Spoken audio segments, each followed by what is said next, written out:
Walter White cooking meth Just might be a cool clip to include in your TikTok edit, but for the millions of families who have tragically lost their family member to an overdose, this edit is not cool, but painful and traumatic. This is not worth just for a in couple people's entertainment. So proud to propose. Couple things in my speech then. Firstly, on framing. Secondly, on terms, my arguments. One, on how this normalizes crime as a way of life. And secondly, in terms of the impact on victims. Firstly, on framing then, two key things here. One, what does the glorification of the criminal way of life look like? We think that firstly, it looks like that the portrayal itself of the event is glorified. So even if you do show how gory a certain action is, we think that things like very like passionate music or things like lighting or even character arcs can all make it be framed in a less like graphic manner or something that is like something that's seen as more cool or more appealing. So for example having after someone like kills somebody, having like a music of triumph because in their specific story arc, maybe it can be seen as triumph, but in the end, it's just something that is glorifying their action. But secondly, we also want to characterize that oftentimes these shows that portray criminal ways of life take a lot of creative liberties. So they give like certain characters with different backstories or motives, even if they did not have them in real life, or even if somebody like that or like some criminal like that most likely does not have those motives. For example, how in Narcos, Pablo Escobar was a real figure in real life, but a lot of the times the show took those creative liberties to glorify the character or make him more sympathetic. Secondly, in terms of what our counterfactual is, we would just much rather not have portrayals like this. This does not mean that we can have no crime shows or no depictions of violence. That's not what we have to defend, but these kinds of things would not be glorified and we would accurately depict the pain of the situation. So for example, and even in our worst case, we're still willing to bite the bullet if they want us to have less crime shows, because there's still a million other forms of entertainment that you can do. So the burden of today's debate, or at least on our side, is to prove why glorification significantly is harmful to the people and the victims of well-being. And insofar as we prove this, we're willing to trade off a couple TV shows for the entertainment, just because people can just go watch something else. First argument then, in terms of how this normalizes crime as a way of life. The premise of this argument is that your attitude towards crime changes once you watch these kinds of shows. It means you're not really appalled by people cooking meth because that's like basically Walter White's only personality trait. For example, this we think that there's two mechanisms under this argument. Firstly, you're just going to see it as more acceptable to do criminal things, and therefore you're more likely to justify it in your mind when it happens to other people. So for example, especially when you like want to take a small step or you're taking like maybe you want to try out meth or you want to see meth for the first time or you're willing to let your friend do meth without like or do certain drugs without like reporting it, then it's those kinds of small actions that lead up to bigger wrongs that can lead up to a lot greater harm. Like if you let like someone do drugs once, then they could like spiral into doing heavier drugs until they're an addict, until they like are like too far gone. This kind of boundary gets pushed on opposition side of the house. But secondly, just even if you are not someone who is willing to let this slide, you're just generally desensitized to things like crime because of repeated exposure through the media. So it's just too common because you see it all the time whenever you watch these shows. So if it happens in real life or if you vaguely see about it in the media, then you're not shocked about it when it actually happens in real life. So even if it's not necessarily glorified in your mind as an individual, it's still going to be something that is normalized. So for example, if you're seeing Walter White cook meth in like the kitchen just like how someone would cook their pasta, then you do not understand the full weight and gravity of the situation, and you're likely to just brush it off as like, oh, that's something that's relatively normal or something that kind of happens a lot. The impact of this argument is twofold then. Firstly, there's likely to be a lot more crime or more self-destructive behaviors because even if you yourself are not inspired to commit crimes just because you watched Breaking Bad, it's more likely, like I said before, that you're going to let other people slide or you're less likely going to intervene and step in when somebody else chooses a life of crime, so which can lead to things like overdoses or things like more harm and more danger towards other people because they do not understand the full gravity of their actions. But secondly, in terms of looking back through history, when you're looking at the legacy of certain historical figures, then you're more likely to overlook bad things that they've done because in your mind it's more justified. So for example, even though Pablo Escobar literally blew up a plane and killed hundreds of thousands of individuals, because in the show Fariña's he's glorified to some extent, and because the trope of mafia bosses are glorified, then he's not seen as bad as he really was, and he's not treated the same as other like heinous people in history, even though he should be treated as such. Therefore, on their side, you just create a lot more crime, and generally people like have a skewed perception of like the morality of individuals. Second argument then, in terms of victims, like I said before, because the attitude towards crime changes, it's not just the attitude towards the perpetrator, but it's not just the attitude towards the perpetrator, but in the general, you just see crime and everything involved in crime as not as serious as it actually is, both for the victim and for the perpetrator, because you cannot like separate those clearly in your mind if you're just like a regular individual watching a show. So this means that first, two things. For the victim, you're likely to feel extremely bad when you see people making edits of like Fariña or for the characters in Narcos or Fariña or Breaking Bad, because like just because a protagonist or the actor is very good looking, or because the music sounded cool, or maybe the scene was shot really well. Or for example, people talking online how it was like, oh, a kind of a good move or a triumph on their part, on the character's part, just because in the movie it was like portrayed as such, when you yourself is the one who is like has to like go through those kinds of experiences and actually experience the pain. We think that for those people, it's still extremely traumatic for them, and it's something that can be extremely frustrating if you see people online glorifying and talking about this thing as if it's not that bad or still good. This also means that you're invalidating the experience of these victims by like pushing, like saying, hey, like look at what like the good part of this is, because for the victims, there's absolutely nothing good about death, about like the things that happen to them. But also secondly, these victims lose a lot of empathy, because as you see the entire situation as not as serious as per the mechanisms that we gave in the previous argument, then you're just not going to be taken as seriously, both by your friends and your family, but also by other people that you talk to, especially if those other people have not directly experienced the kinds of pain that you have experienced. Therefore, the impact is that on your side, people are likely to make jokes, and these victims are likely to be put in severe mental distress. We don't think that there's anything more important than this in today's debate. So proud to propose. The fact that Walter White is not an outright criminal who gets a random interest to kill and mob the streets, the fact that Walter White has his own story that invokes a moral and a story from the audience, proves that Operation World does not go as what Brooke expects to be. The burden from Operation is very simple, just to explain that this is the best form to approach the audience with this exclusive content. Operation's counterfactual makes everything worse. Two things in my speech. First on setup and two construct this. Let's go into setup then. Two parts. One, what does glorification of a criminal way of life really look like? Two major framings. One, this looks like what is literally happening right now. The production of films and series that grab audience to bring out profit. That is where production of films and series like Breaking Bad could happen in our world. But secondly, glorification of crimes happen under the consensus that these criminals have background story that somehow attempts to justify and prove that what happens to them. This looks like providing a social context and a reason why criminals have turned this way to inevitably commit crime. But second part, given that it's a retrospective motion, either side has to argue based on the fiat that the motion has evolved in a way where there has been existing world right now. Therefore, we would go hardline and say that even if you assume that these content are incredibly damaging to audience and both the victims, insofar you grab our main two goals, first on entertainment and secondly social awareness, it is perfectly fine. I'm just going to integrate all my responses into arguments because firstly, I think the comparative of both constructs pretty much answer to what Brooke has talked about, and secondly, I'm just going to flag them one by one as I pass by in my comparative.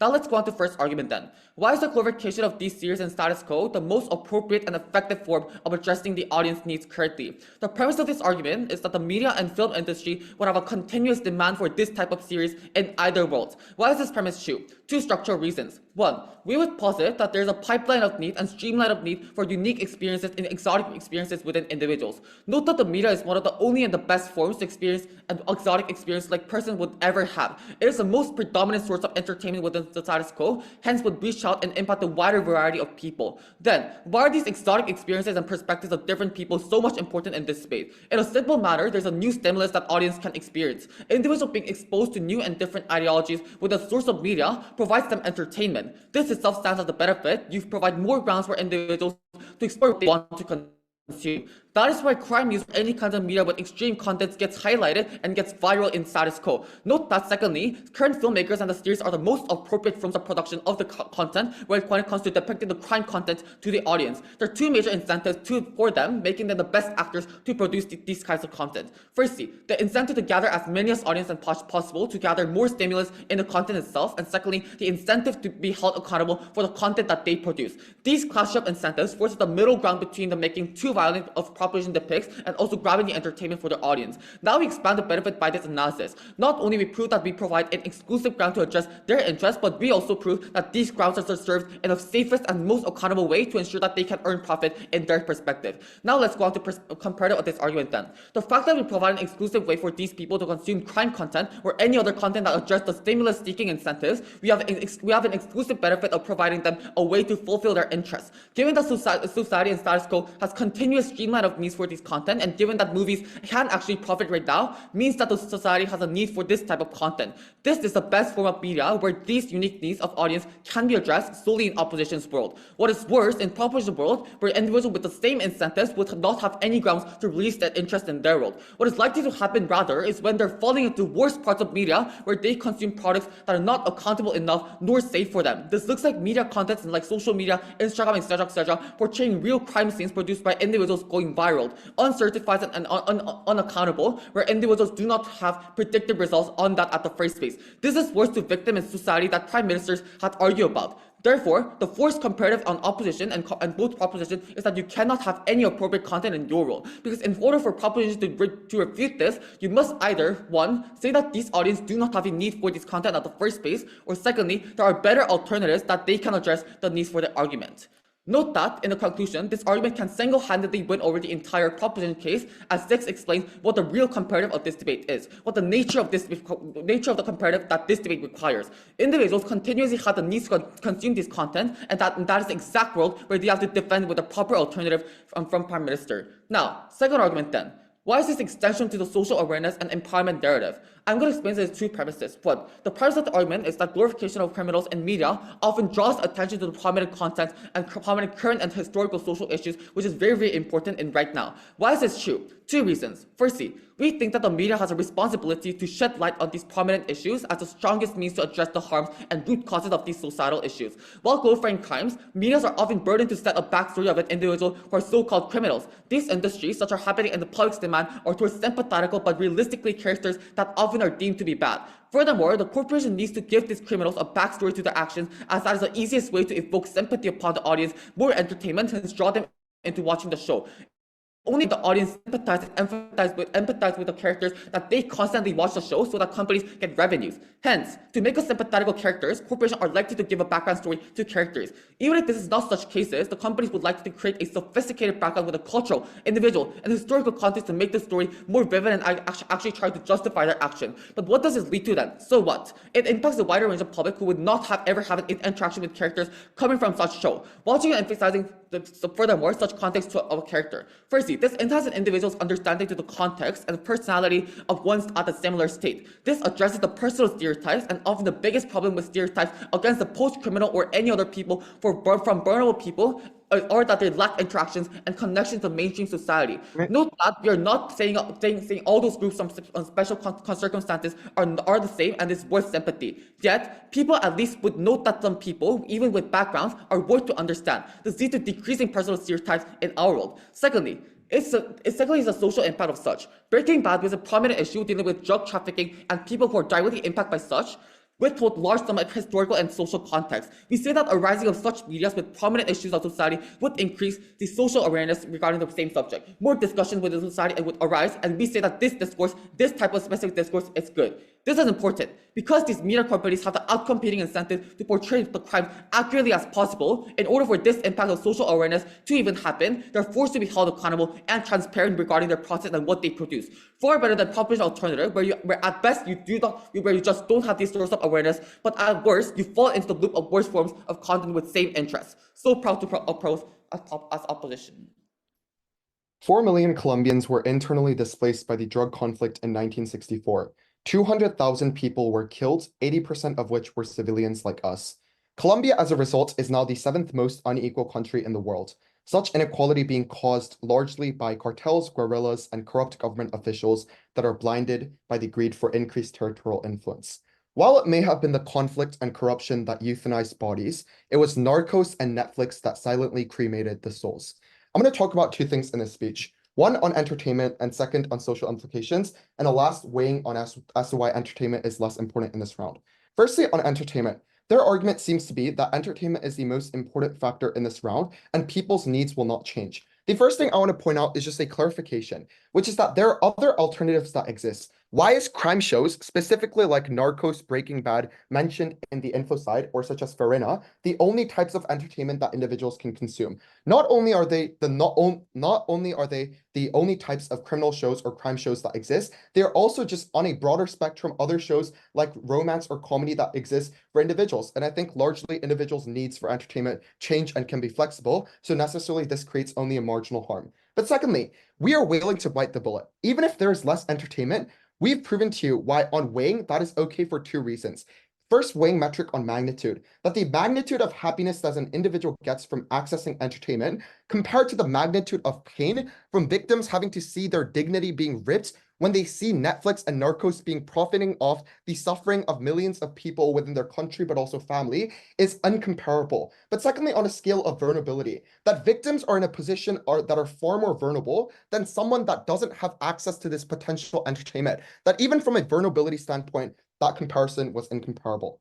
That is why, even if it is true that some individuals on the ground get less access to entertainment on a marginal basis, we were fine with trading that off in this round.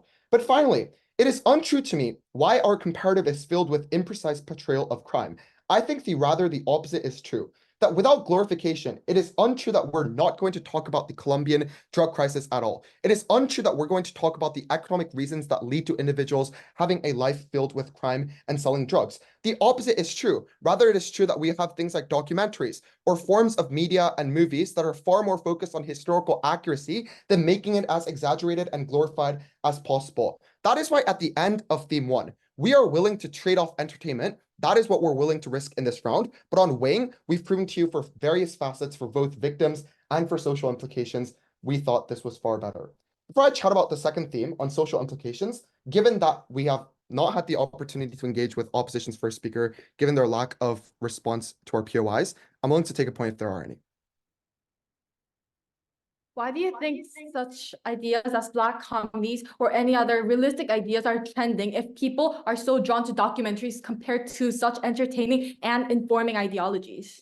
The first thing I'd like to point out to you is that, sure, we concede that it might not be as entertaining, but that is why the weighing that we gave to you, as why entertainment A oftentimes leads to imprecise portrayals filled with stereotypes, B, why this is harmful in terms of magnitude for victims, and C, why the victims that we're talking about and protecting in our round, in the sake of entertainment, are far more vulnerable, is important.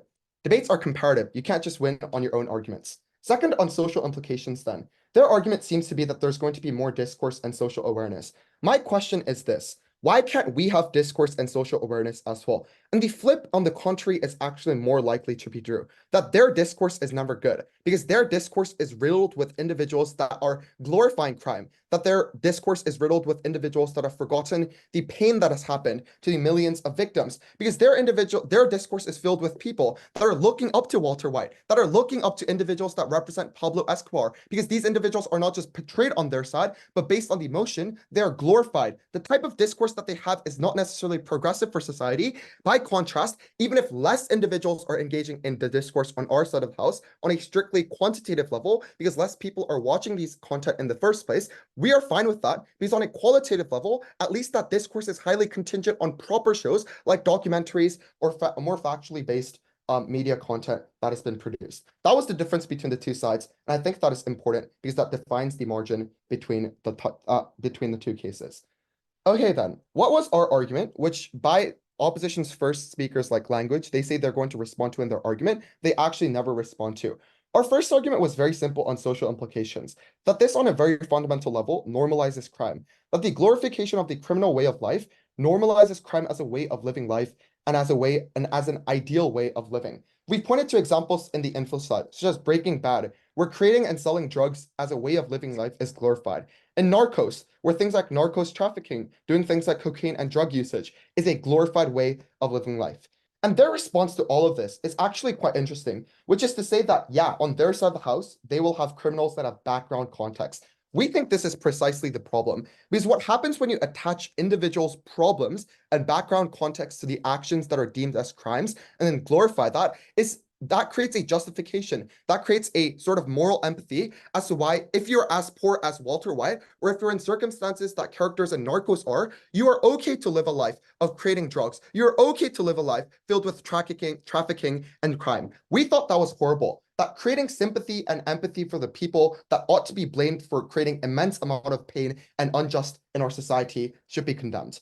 Our claim was never, in the impact of the argument, that everyone will become criminals. It was rather far more nuanced. That first, subconscious attitudes towards crimes becomes far more controllable according to their own concession, given that more individuals are empathetic to the characters. But secondly, you're sympathetic on your personal level to resorting to crime as a lifestyle. That in the long term, it's not true that everyone will become, again, drug traffickers or people that are engaged in the cartels, but are more likely to, based on the media and entertainment they concede on both sides. The second argument I think that went also unresponded to was highly important. It was about victims, that the glorification of the criminal way of life hurts victims of such crime, that millions of people on a daily basis, even right now when we're debating, are impacted by the types of crimes and the criminal way of life that is glorified in the certain series. That was never a good thing for two reasons.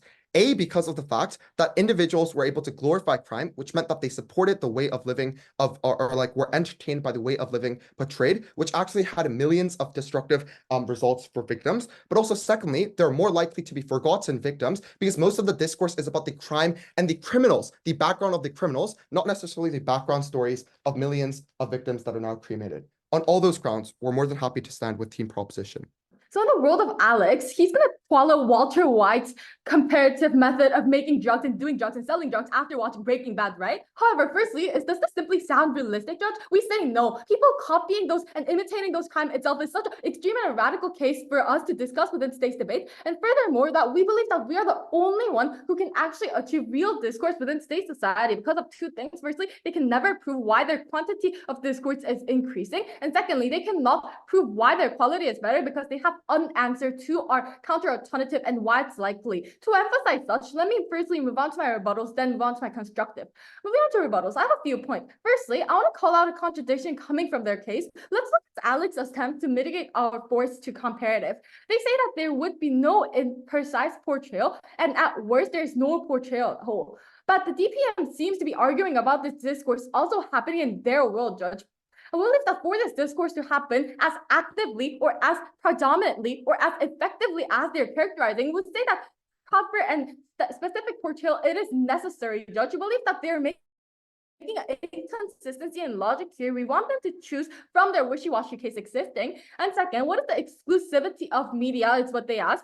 Firstly, we believe that, note that the entertainment was our worst case scenario. We believe that even if social awareness of our argument does not stand, we at least gain on entertainment through such, and that was our case. Note that it was not a predominant existence of benefits. We're giving them a charitable opportunity of comparing the worst case. And second, they lose out from the moment that they assume that people would watch this news and documentaries, Judge. Note that their alternative to raising awareness was that, oh, people can watch news and documentaries. However, we're talking about the current generation that is most predominantly active in SNS right here, right? Because we're talking about the people watching this sources and scripts like Breaking Bad and such. I believe that firstly, we can just simply see that these individuals are less drawn to news and documentaries. And believe that second, news and documentaries is not an exclusive benefit existing in their side. Those can coexist in our side. And those people who are watching these news and documentaries would be the guideline to guiding the discourse in our case as right, our case as better than theirs with better quantity and better quality. This would be explained later furthermore.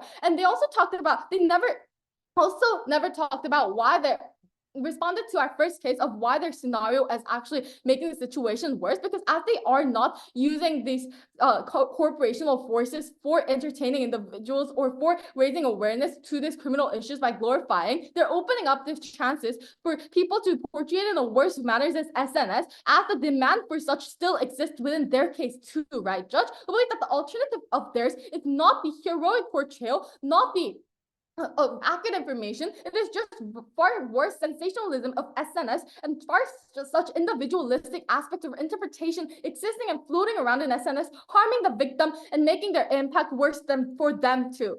Third point, why is it likely that accurate portrayal in their side would not happen? A, media is inherently profit-oriented, and as we're talking about forms of entertainment media such as series or movies, we do not think that they're like nuisances, and we believe that it will either be characterization of attractive media as Ethan gave you.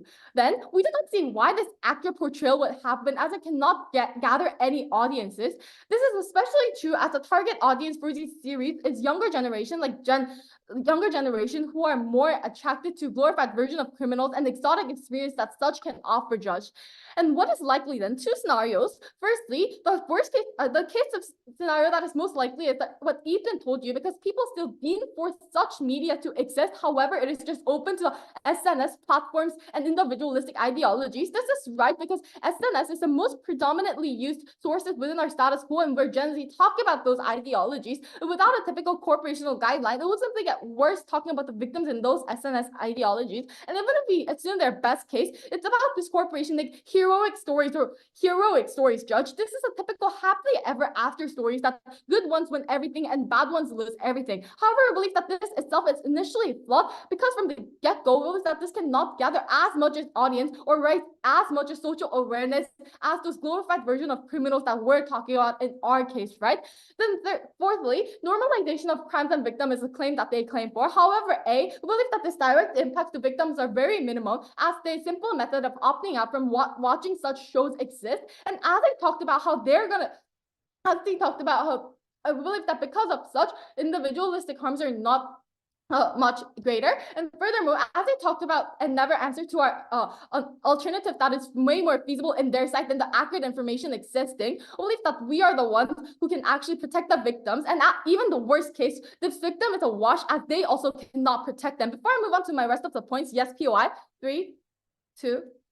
If What was people have such a written need to access content regarding stories of crime, they can access this content on our side. Why do people have such a desperate need for content that specifically We don't care glorifies crime because as a your way of alternative making of documentary exists in our site too. Let me tell you why raising awareness with these documentaries and series is the most effective way. Two metrics here: how many people watch it and what discussion happens.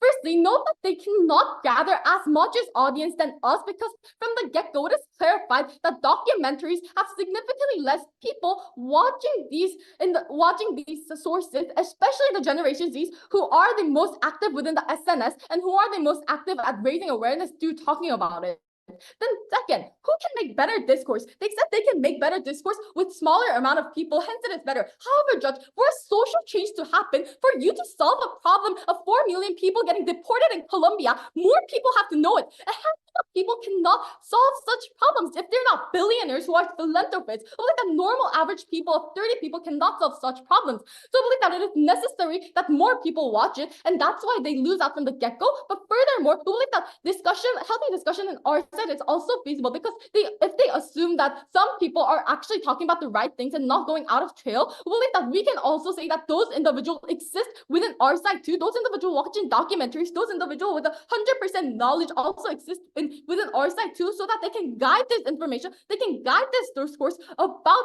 the topic rather than just talking about it. And even if we say that we lose out on such, we believe the quantity of people is more important, because what makes change is quantity of people. And if there's larger quantity of people, more people are drawn to talking about it, hence making a better change and a healthier change. The last extension, why are there consumption to such glorification of criminals? So I believe that from the get-go, the more consumption coming from the realistic aspects, I believe that this is an exclusive benefit that we can give you, because humans actually connect and relate to these black comedies, or connect to these aspects of glorification, because that often are the real aspect of society. You are drawn to more crimes because you are poor. You are drawn to more and affected because you are in such circumstances. We believe that we are the only one who really reflects this realistic aspect in our medias. Thank you.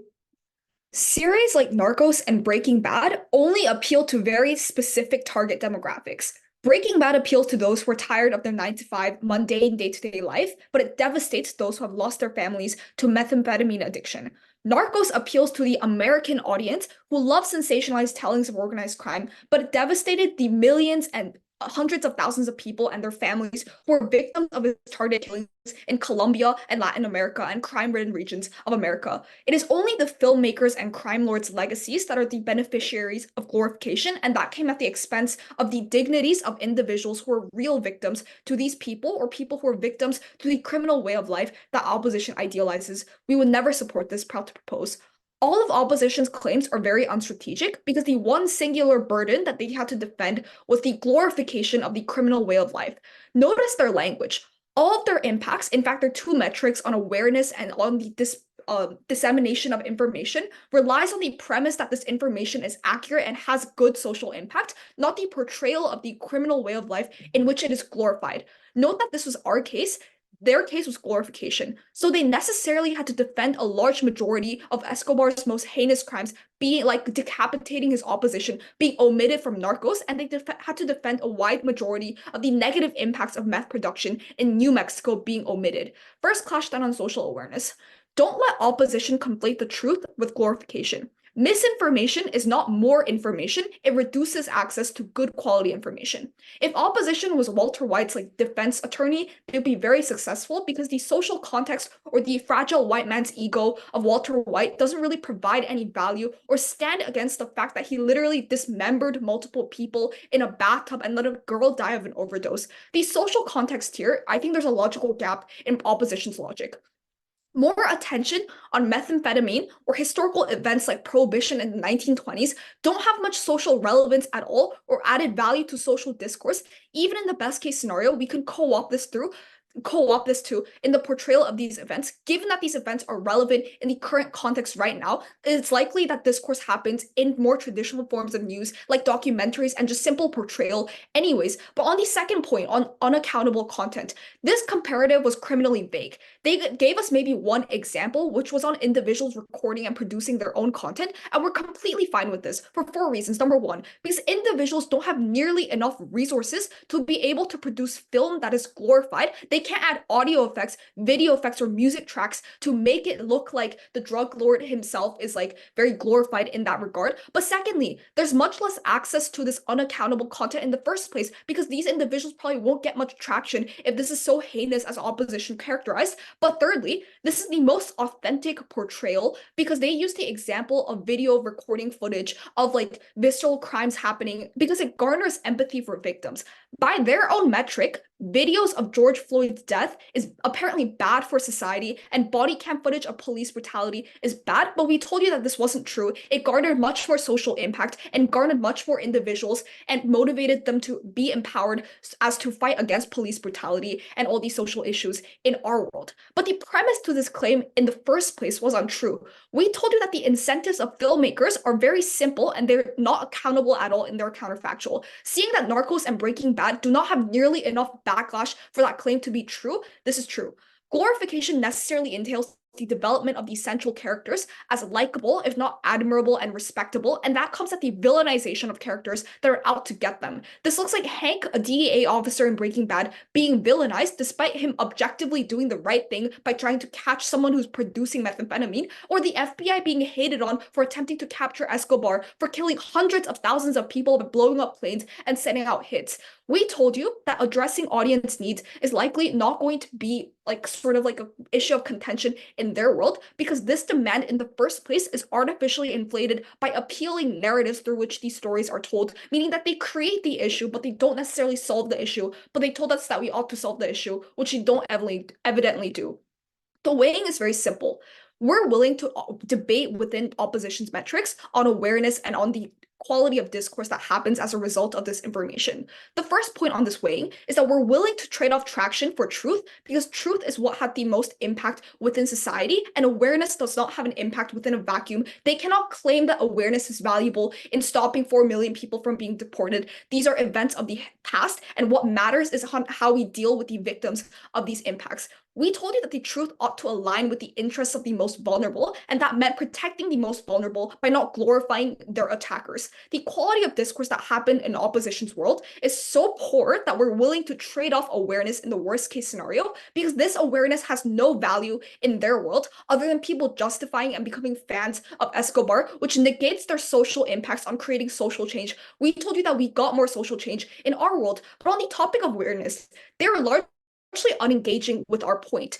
This is untrue. People still do watch the news, especially if the issue was prevalent or pervasive or very relevant to today's context, because it directly affected your livelihood and directly affected your surroundings and the people around you, your family, your friends. But this was very limited in terms of like the characterization that they framed our case to be. But before I move on to like 6 minutes, are there any POIs since we're willing to engage?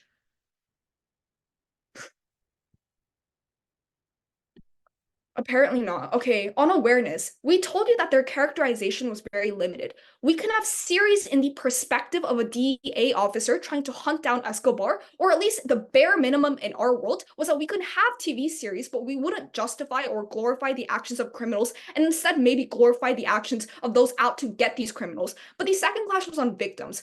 We told you that their lack of response in this instance was strategically very criminal, and the lack of content in regard to this matter was also very lacking. The weighing is very simple. We told you that victims should be prioritized above all else and above all clashes within this debate because their trauma and their experience and their loss was irrevocable and permanent in this instance. We told you that individuals who were victims of organized crimes unlikely had any other means of solving out the truth or controlling the social narratives by which these events were portrayed through. And if this led to the direct trade-off between individuals being glorified in their world, we told you that their legacy didn't matter insofar as that this has lower social impact, and protecting victims was about doing the right thing. So in our world, we ought to do this. For those reasons, I'm proud to propose. We aren't saying that authentic footage is bad. We've never stated this. What we are saying is that on your side of the house, you still have the burden to prove why social media and the harms of it are being accelerated on your side of the house. Never been prouder to oppose. Moving straight onto some points and clashes. First point on sympathy. Your point on how we shouldn't humanize these criminals completely goes against the goal of social awareness, because you fail to realize that you have no way of understanding the actual reasons for why these people live in these situations and are forced into them. Your lack of humanization isolates anyone who even lives in these communities, not just the ones who are committing these crimes, because you lead to further discrimination, as now your side of the house assumes that everybody who has come from these places are now bad. This means that your side of the at least our side of the house allows for a world in which we actually can achieve some sort of tangible benefit, where we provide awareness and discourse on social media and with the younger generation, which I'll explain later in my speech. But this means that your side of the house in the end ends up ruining these benefits in the long term, because now you guys have no way of especially the younger generation has no way of actually understanding the harms of these crimes. Point two on the mutually exclusive benefit of news. As Serim has constantly stated, Judge, news is applicable on both worlds, simply because it's not an exclusive benefit on their side of the house. I'll accept it later. Our side still includes news, simply because of the fact that it still exists on our world. But then we achieve the benefit of having both, because this provides a correction mechanism of signposting for what is the truth. If people on both sides of the house actually do watch news all the time, and how this is not something that's like not true, then we will admit this fact, because it strengthens our case by allowing us to signpost and make sure that the things in these movies aren't wrong, and allows the younger generation to actually understand what's right and what's wrong, while still understanding the humanization and the lack of need for addressing these harms. I'll accept that POI. Other forms of content still exist on your side, but it's not consumed on your side, given your own analysis of why these shows that involve glorification is so entertaining. Yeah, we get that, but then Serim's already proved to you why things like documentaries, which I'm assuming is you're mentioning right now, aren't the ones that will be watched the most, especially with regards to the younger generation. With the younger generation, I'll explain this more in my speech, but the gist of this is, Judge, that we're fine with documentaries and stuff being less prevalent, as long as A, we share the mutually exclusive benefit of also having news on our side, which means that we can also like correct all of this information, and B, also besides the fact that these documentaries aren't being watched in the first place. Moving on to my first class on social awareness, the government side has continuously stated that this attitude towards life decreases. You become desensitized and less aware, and that you're no longer shocked at these events happening, how this is harmful in the long run. We believe that this is accentuated on your side because we are argue that any other alternative of documentaries, etc., will still be desensitized in your world, because your world still has the alternative of social media. You see people on social media making fun of the US's gun control laws because of their lack of ability, and your world still have things like both worlds still have things like normalized school shootings, etc., etc. And we've already proven why this is worse than on your world, because the relative need for this content has already been established, as well as the fact that as well as the fact that this becomes desensitized on your world, because your side accentuates the harm of how social media will progressively become worse and worse. Because as Ethan has stated, if you start having a lack of this content, which allows people to actually empathize with these individuals, then all you have in social media are things like people from a certain community becoming extremely violent, etc., or about actual coverage of these news. We justify the glorification of these individuals, no thank you, because of the fact that we actually allow them not just to be discriminated because of how they're of the community they come from or the root causes of the situation, but also because of the fact that social media it doesn't cover these harms, because you have things like 1-minute clips that barely cover what's actually behind the story. Information. Rejected. All you guys, we insist that this glorification needs to happen, because even if you guys have things like news on your side of the house, your side doesn't go to the extreme of never covering the first side. All you guys do is explain what happened in the event and how brutal it was, but you don't cover the root cause, which is the main benefit we take as opposition side. We take this clash under the we also take this clash under the metric that we can regulate these shows, and people will have the ability to recognize that some things are going too far, and you guys have no ability to regulate anything, because at least on things like TV shows, we have the ability to make sure that not all of the information is false, whereas you guys have something dangerous in social media and echo chambers, things like that lead to more radical ideas existing within society. Even if we lose on the metric that these images and voices are not glorifying these individuals, we still believe that our points on entertainment and how these characters' backstories explain the root causes of these issues are still enough to portray at least somewhat the issues on hand and invoke sympathy on our side. Again, at best, this is a wash, but we take this clash home because we prove that the alternative is significantly worse on your side. A quick comparative between news documentary versus film. Information. Audience, audience approach with different interests anyway, but even on our worst case, we are still willing to trade off humility, because your team fails to address the harm and the awareness. You cannot defend an alternative documentaries when everybody knows that school shootings are not the joke and the collapse of the American public school system, which will be the thing that's going viral on social media. We place the burden on your side to justify this alternative, and now you have things like school shootings going viral on social media. Finally, second clash on entertainment. We have government side continuously pushes that this is not a necessary claim, but I've already explained two things. Firstly, why social media will inevitably replace this, and secondly, why this is going to be more harmful in the long run. We still at least have discourse. We have a healthier social media that looks at these things, that counteracts these things, etc., etc. And this isn't mutually exclusive, because your side doesn't have the ability to even show these empathetic sides in the first place. All your side has is people justifying whether these things are not without substantive evidence, as our side has. We glorify these individuals so that people can actually justify why they are doing this and why these things happen. Of course, on our side of the house, there will still be people who call out individuals for glorifying these individuals too much, who are going on meth, etc., and how people will become, how children will already be addicted, etc., and will be negatively influenced. But our side believes, as Serim has already mentioned, that these things can be negated, because obviously we still have things like news, and B, we still have healthy discourse on social media, something that your side of the house can never achieve, because your side never has the glorification of these individuals, which is why it's a necessity, which is why we win the debate. Thank you. The moment that the government claims for the right of victims, at the same time wants to preserve the active, vivid portrayals to their social movement, we say that fails. Throughout my speech, I will pinpoint a few clashes that happened to prove you why our opposition team is the one to take today's debate home.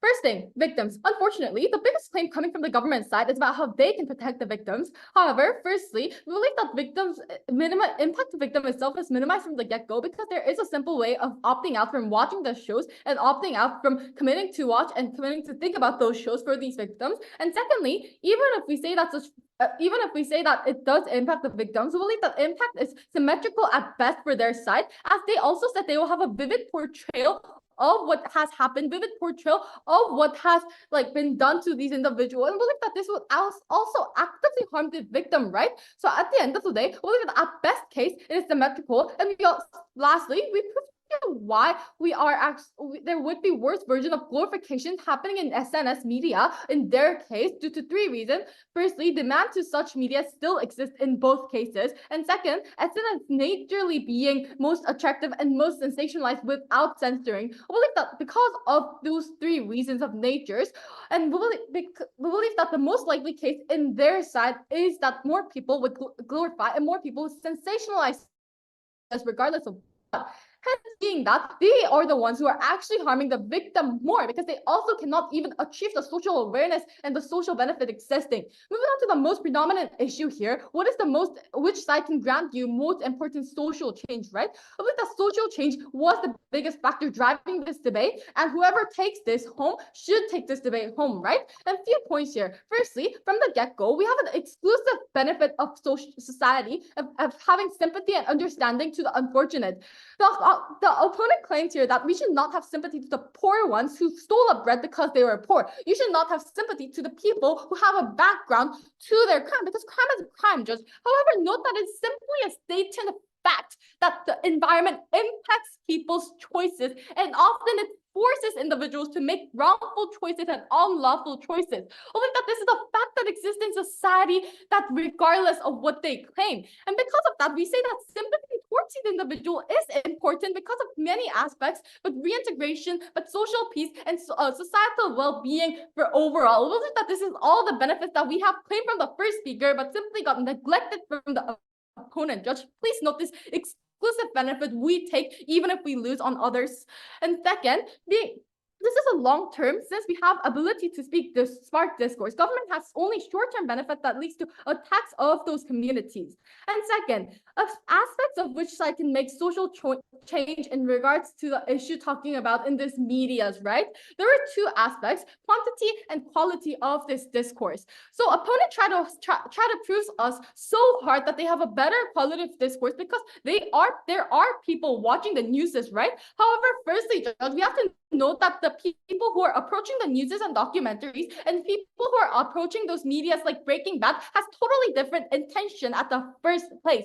Like that no one really approaches to watch Breaking Bad to get information, 100% information about what has happened in the past in the history, right? So like that those two people are different sectors. What does this mean? This means that people who watch newses, people who watch documentaries, people know everything about this fact exist in our side too. Thank you for the government team for proving us for that, because it just strengthens our argument. What can we gain at the end of the day then? Firstly, a factual-based information that individuals will provide because they are a different sector from people watching dramas, people watching news and documentaries that they have proved to exist in their side and also exist in our side, do help these individuals guide their way. And secondly, the SNS file, which is the most important part of social change existing. Note that they never have proved to us why no one watches news in our side, no one watches documentaries in our side. It's also exclusive. It's not an exclusive benefit that they have. It's a mutual agreement and consensus we have. Thank you. Opposition's case ironically proves to us that saying more and having more discourse isn't always a good thing. Because even after 21 minutes of their arguments and quote-unquote discourse, I think none of us actually understand what they want to achieve. I want to make 3 clarifications that defeat opposition's case from the top. Firstly, our stance was never that we could completely regret all movies about crimes. This is not the nuance of the motion. All we have to do was regret specific crime shows that glorify the criminal way of life that were mentioned in the info slide. That meant that we can also have movies, but would have movies and TV shows like Sicario or The Wire when it came to movies or TV shows about crime. Secondly, our impacts were never that everyone will suddenly become criminals. We know that's unrealistic. Rather, it will that our subconscious attitudes to crime becomes far more tolerant, that we become far more sympathetic to resorting to crime as a lifestyle, which is horrible if that accumulated for various individuals in our societies. Finally, more discourse cannot be conflated with good discourse. What we pointed out was that the glorification of the criminal way of life led to discourse that focused on justifying the crimes, given their own characterizations of criminals being portrayed as having a backstory, that it led to discourse that was filled with misinformation, given their own concession that these shows focused on glorification and entertainment as they exaggerated the implications of crime. Even if we had less discourse, we have proven to you why we had a higher quality of discourse in the counterfactual, given the change in media. Although I think this is enough to triumph over the opposition's embarrassingly shallow case, I'll touch upon 2 themes in this debate to conclusively prove why we win. Firstly, on entertainment. The first thing to note is that apart from the fact that we have entertainment as well, the fundamental question that is unanswered for for all of opposition's material is why is there such a specific demand that is irreplaceable regarding content that specifically glorifies the criminal way of life? We still do not hear a proper response as to why this demand is so urgent. Presumably, there are other shows regarding crimes in the status quo, and that are counterfactual. There are other shows regarding other topics as well. It's not just documentaries, it's not just news. There are documentaries and news, but also movies that do not glorify the criminal way of life. Second, even if there's less entertainment, in our very, very worst case, we were charitable, and we were more than happy with that for 3 reasons. A, because this entertainment was imprecise and focused on glorifying crime. Less people consuming the glorification of crime was our argument that it was a good thing. B, the magnitude of happiness that an individual accesses through entertainment is far, far less than the magnitude of pain that a victim feels, which is often irreversible. And the magnitude of harm that is caused when an individual is triggered by the content that they see in the media, which they concede is powerful, which oftentimes leads to horrible social implications. But C, that these victims were just far more vulnerable than someone that cannot have access to this potential entertainment.